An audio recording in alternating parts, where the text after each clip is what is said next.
Grace Church, I am missing you, and I'm praying for you, and I long for the day where we can be back together. We have literally been living this sermon series, Disruption. You know, every Wednesday I go live at 10 a.m. on Facebook and at 10:15 on Instagram, and I showed up with my latest disruption. Now, it happened on Memorial Day, and not many people know exactly what happened, so I thought it would be kind of fun for you to guess. So in the chat, would you just go ahead and come up with your very best guess what happened to your pastor?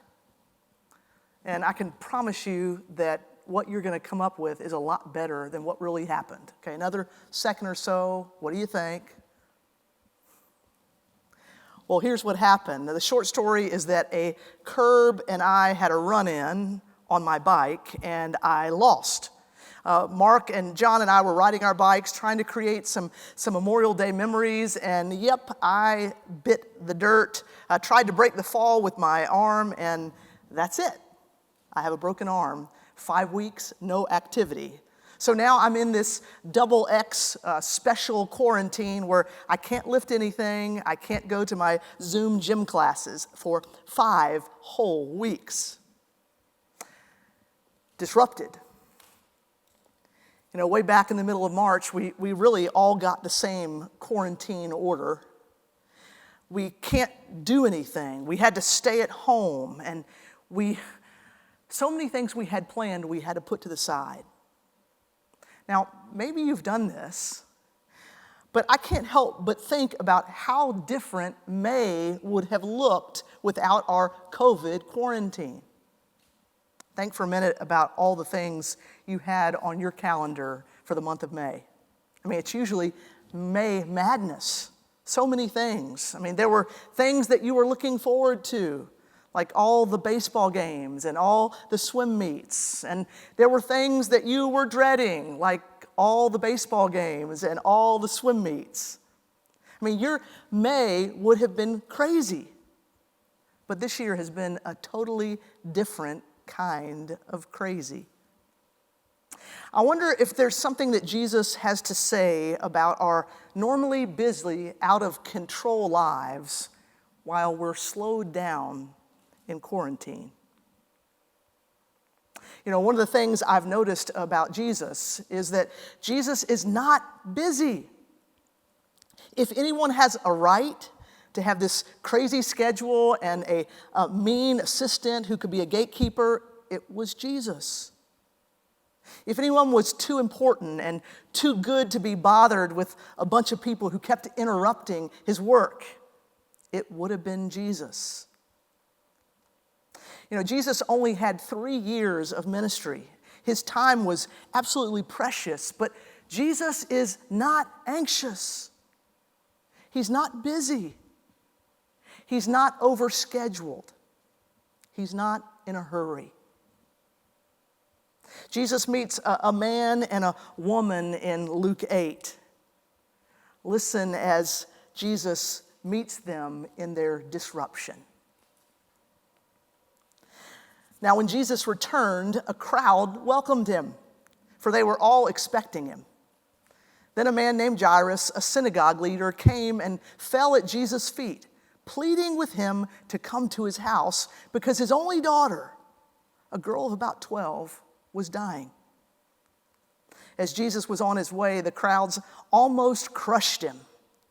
And a woman was there who had been subject to bleeding for 12 years. But no one could heal her. She came up behind Jesus and touched the edge of his cloak, and immediately her bleeding stopped. "Who touched me?" Jesus asked. When they all denied it, Peter said, "Master, the people are crowding and pressing against you." But Jesus said, "Someone touched me. I know that power has gone out from me." Then the woman, seeing that she could not go unnoticed, came trembling and fell at his feet. In the presence of all the people, she told why she had touched him and how she had been instantly healed. And then Jesus said to her, "Daughter, your faith has healed you. Go in peace." Luke tells us that people were waiting on Jesus. I mean, maybe they had seen what he could do. Maybe they had diseases they hoped he would heal. But for whatever their reason, they welcomed Jesus. But the first to get Jesus' attention is a dad. All we know about Yrus is that he's an official in the synagogue. I mean, he helped get ready for services. He was religious. He was respected in the community. But he was also desperate. His only daughter, a 12-year-old, was dying. Yrus needed Jesus to help, but it wasn't really a good career move to throw himself at the mercy of this renegade rabbi. But Yrus didn't care. His dignity was an easy trade for his daughter. So Yrus fell at Jesus' feet.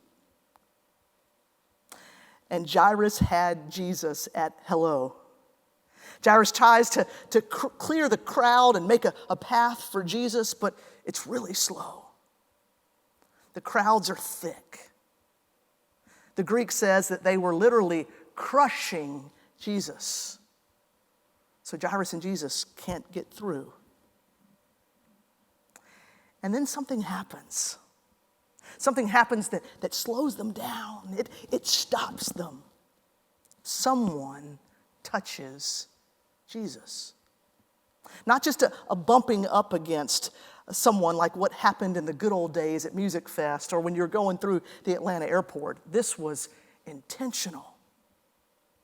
Who touched me? The disciples roll their eyes at that point. I mean, who is touching you? I mean, all these people are touching you. So Jesus clarifies something he has to do a lot with the disciples. No, power went out. Somebody touched me. The woman couldn't hide anymore. She'd been hiding for years. I mean, 12 years of bleeding meant 12 years of shunning. 12 years of isolation. But this woman knew that Jesus could help. So she couldn't help herself. She reached out and only touched just the corner of his robe. It was such a risk. She was a woman. She was unclean. And touching a teacher meant that he would be unclean. But Jesus wouldn't let it go. He wouldn't let her go. So she has no choice. She couldn't escape into the crowd, so she came forward and she tells her story, and she wasn't really sure what would happen to her. She explained to everyone. She had tried everything. Doctors couldn't do anything. She had been to so many. She had spent all her money, and nothing helped until now. And with the touch, she was healed. I love that Jesus wasn't content to let her be anonymous. She mattered. Jesus cared about her bleeding, but he also cared about her. See, Jesus wanted her to have even more than what she wanted. She was healed, so that meant she could be part of the community again. She wouldn't have to stay away from people, but Jesus wanted even more for her. Jesus wanted her to know him. Jesus wanted a face-to-face encounter with this woman. See, Jesus is never too busy. He wasn't too busy for a religious leader, and he wasn't too busy for this bleeding woman. And if you flip through all 4 of the Gospels and learn more and more about Jesus, you'll see it over and over again. See, Jesus was never too busy for people. Yrus and this woman couldn't have been more different, but they also couldn't have been more alike. They needed something that only Jesus could give them. No one else could. And that's why Jesus came. This woman was healed in every way. But what about Jairus? He keeps looking at his watch. I mean, he was really glad the woman was healed, but his daughter is still at home and she's dying. And they're still a good distance away. And she's so sick. So Jairus is nervous. Jairus is impatient. I can imagine him wanting to interrupt Jesus a couple of times as he's talking to this woman. But Jesus is totally focused on this woman. And that's another characteristic that we don't have. See, Jesus is never in a hurry. Jesus didn't seem worried at all. Jesus took his time with the woman. He didn't look at his watch or check Facebook or his text. There was a study that came out not too long ago that shows that the human attention span keeps shrinking. In 2000, the average attention span for a person was 12 seconds. Now it is 8 seconds. You can pat yourself on the back or give a social distance high five to whoever you're worshiping with, because now, get this, you have an attention span that is less than a goldfish. Goldfish have a 9-second attention span. And that means that it is a miracle if you are still listening to me preach. Jesus, though, paid attention. He was fully present. He fully engaged the life that was changing right in front of him. And while Jesus is doing that, Jairus' worst fear comes true. The time with the woman had been a fatal interruption. Here's what Luke tells us. While Jesus was still speaking, someone came from the house of Yrus, the synagogue leader. "Your daughter is dead," he said. "Don't bother the teacher anymore." Hearing this, Jesus said to Jairus, "Don't be afraid. Just believe and she'll be healed." When he arrived at the house of Jairus, Jesus did not let anyone go in with him except Peter, John, and James, and the child's father and mother. Meanwhile, all the people were wailing and mourning for her. "Stop wailing," Jesus said. She's not dead, but asleep." They laughed at him, knowing that she was dead.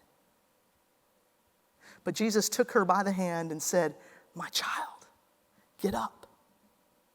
Her spirit returned, and at once she stood up. Then Jesus told them to give her something to eat. Imagine how Jairus felt. I mean, Jesus had failed triage 101. Of course, he should have prioritized the acute, life-threatening condition of Jairus' daughter over a chronic condition of the woman. But he didn't. Jesus didn't rush. And now his daughter was dead. If she was alive, Jesus could have helped, but now it was too late.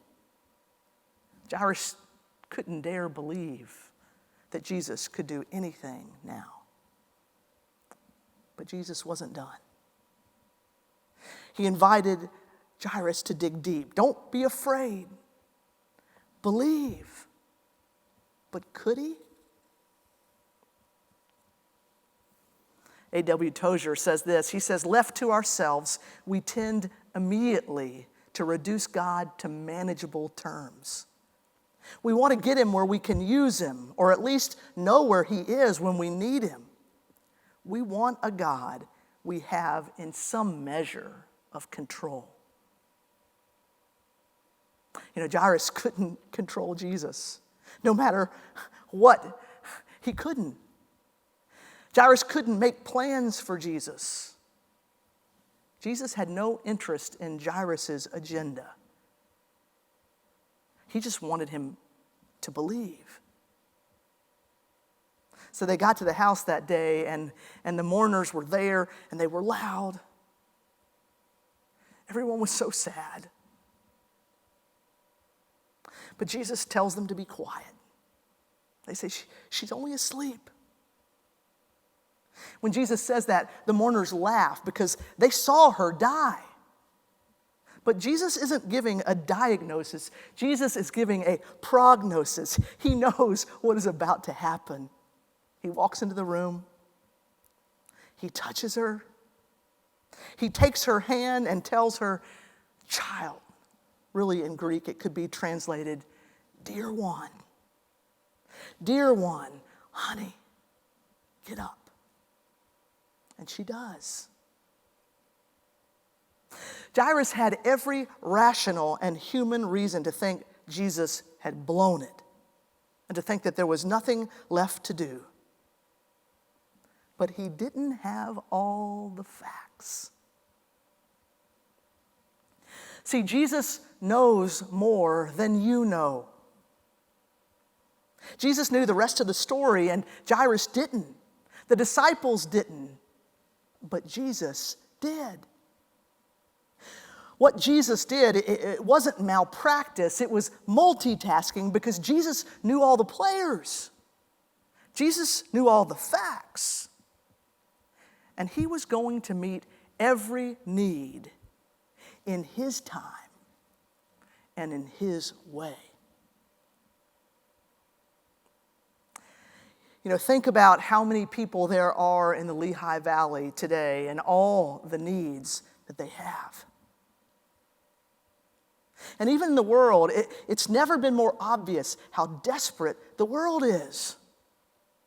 There are so many people and so many places where we need Jesus to show up. We need healing. We need healing from COVID and cancer. All of us know people who've been suffering and who've been affected. We need healing from racial injustice and disparity. As followers of Jesus, we have to be heartbroken about what we are reading and seeing. We can't be silent about George Floyd or Ahmaud Arbery and so many others. We need healing from anxiety and loneliness in our homes and all around us. We need healing from financial duress and food insecurity and from bad marriages and from broken relationships. There is so much that needs to be healed. But what about you? What's happening in your life? Or what could happen in your life that would make you slow down and fall at the feet of Jesus? I mean, you would give anything. You would give your reputation. You would give your dignity. You would give anything if Jesus would just do something. See, just because things have slowed down, just because you're stuck at home literally or stuck in your disruption, it doesn't mean that God isn't at work. Just because Jesus doesn't do it your way or answer it your way doesn't mean he isn't on top of everything. It doesn't mean that he isn't up to something. And this book, this Bible, is full of reminders of this. Isaiah 55, 8-9 says this, "My thoughts," and this is God speaking, "my thoughts are not your thoughts. Neither are your ways my ways. As the heavens are higher than the earth, so are my ways higher than your ways, and my thoughts than your thoughts."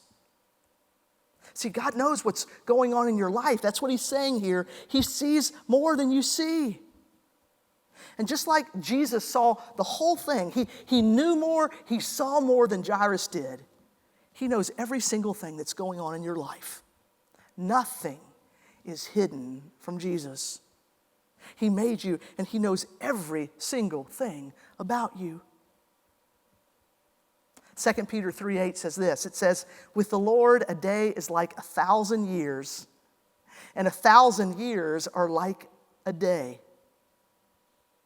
You know, God works in ways that we simply can't understand. God has his timing and his purposes that we just can't comprehend.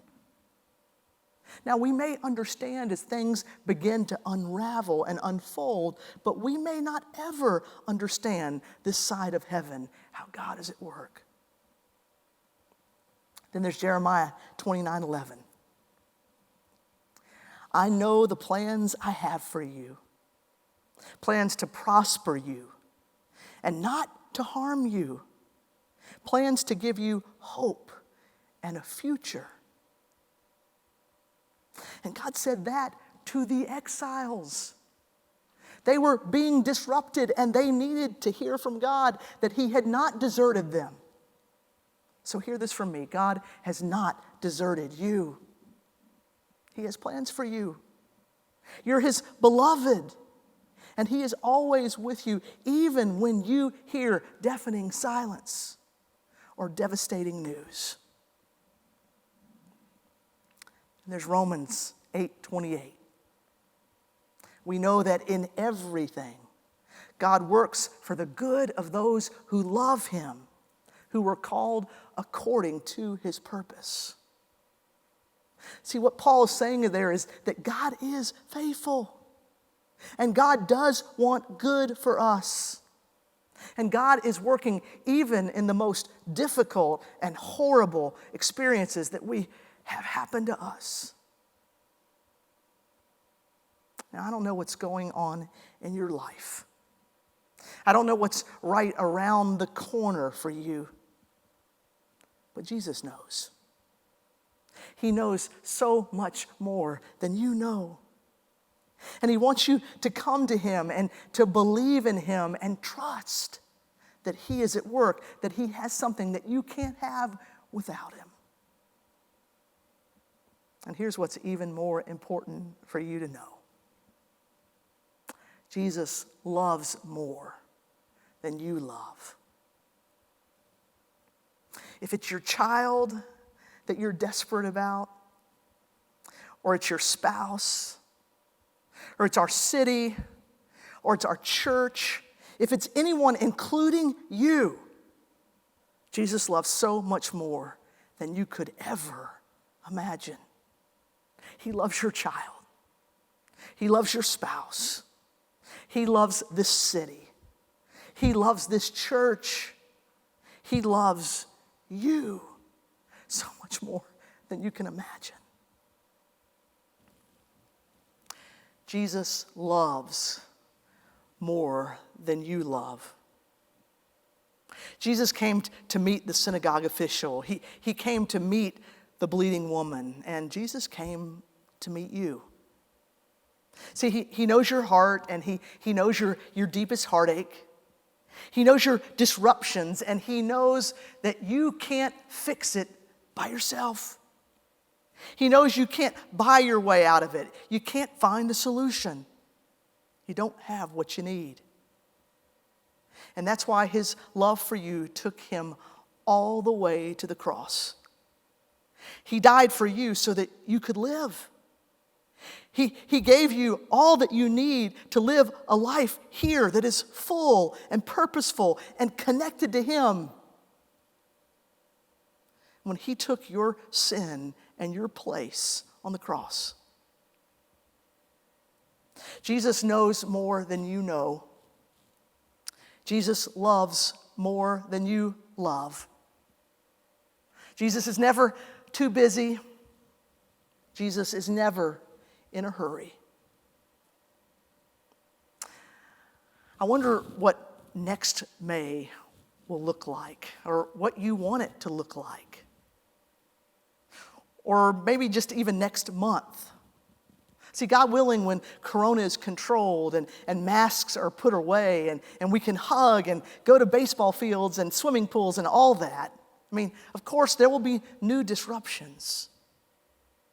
But maybe you can take something from this season into that one. Right now, everything has slowed down. Don't waste it. Jesus is inviting you to slow down with Him and trust Him more than you ever have before. So go ahead. Slow down and trust him. Jesus, thank you that you're never too busy. You're not in a hurry. We confess that it's so easy with everything going around us. It's so easy to feel out of control right now, and we want to control it. But what we need to know that you're in control, that you have plans for us, that your thoughts are higher than our thoughts, that you're meeting us in whatever disruption we have right now. Jesus, I'm praying for every person listening. Would they hear your invitation to slow down, to fall at your feet, and to trust you? Help us by your Spirit to do that. Jesus. Amen.